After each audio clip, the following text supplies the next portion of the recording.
Friends, ఈ అబ్బాయి దిగే స్టాప్ రావడంతో బయటికి వచ్చి చూస్తే వాళ్ళ నాన్న కనిపించాడు. వాళ్ళ నాన్న షాప్ లెక్కల్లో బిజీలో ఉండి వాళ్ళ కొడుకు గురించి మర్చిపోతాడు. ఒక గంట సేపు అక్కడే వెయిట్ చేశాక నాన్న ఇంకా రాలేదంటే ఏదో పనిలో ఉండొచ్చు, నేనే ఇంటికి బయలుదేరి వెళ్తానని, అరే షాప్ లెక్కల్లో పడి నా కొడుకు గురించి మర్చిపోయాను, వాడు అక్కడే వెయిట్ చేస్తూ ఉండొచ్చు అని చెప్పి ఇతను తొందరగా బయలుదేరుతాడు.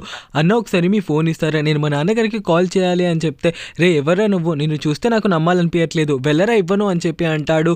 అయితే వాళ్ళ నాన్న కంగారుగా ఆ బస్ దగ్గరికి వచ్చి, సారీ బేటా ఈరోజు లేట్ అయినందుకు అని పైకెక్కి చూస్తే వాళ్ళ అబ్బాయి కనిపించాడు. ఏ డ్రైవర్, మా అబ్బాయి ఎక్కడ అని చెప్పి అడిగితే, అన్న మీ అబ్బాయి అప్పుడే వెళ్ళిపోయాడు కదా, ఈ రోజు మీరు రారేమో అని మీ అబ్బాయి వెళ్ళిపోతున్నాడు అని చూసి సైలెంట్గా ఉన్నాను అంటే, వెళ్ళిపోయాడా అని అతనికి టెన్షన్ పెరుగుతుంది. వెంటనే వాళ్ళ అబ్బాయిని వెతకడానికి స్కూటీని స్టార్ట్ చేసి వెళ్తాడు. ఈ అబ్బాయి నడుచుకుంటూ వస్తూ, ఈ రోజు నా వల్ల కావట్లేదు, ప్రతిరోజు బైక్ పైన రావడం వల్ల ఈ రోజు నడిస్తే చాలా కాళ్ళు నొస్తున్నాయి, ఇక్కడ ఫుట్బాల్ ఆడుతున్నారు కదా, కొద్దిసేపు కూర్చొని చూద్దాం, దాని తర్వాత నడుచుకుంటూ వెళ్ళిపోదామని అబ్బాయి కూర్చొని చూస్తుంటే ఇంతలోనే ఇద్దరు కిడ్నాపర్స్ వచ్చి ఆ అబ్బాయిని తీసుకువెళ్ళిపోతారు. వాళ్ళ నాన్న ఏమో వాళ్ళ కొడుకు కోసం వెతుకుతూ ఉంటాడు. అబ్బాయిని వాళ్ళ నాన్న కిడ్నాపర్స్ నుంచి ఎలా కాపాడాడో తెలుసుకోవాలంటే ఈ వీడియోకి పార్ట్ 2 అని కామెంట్ చేయండి. ప్లీజ్ అందరూ సబ్స్క్రైబ్ చేసుకోండి. For more videos subscribe.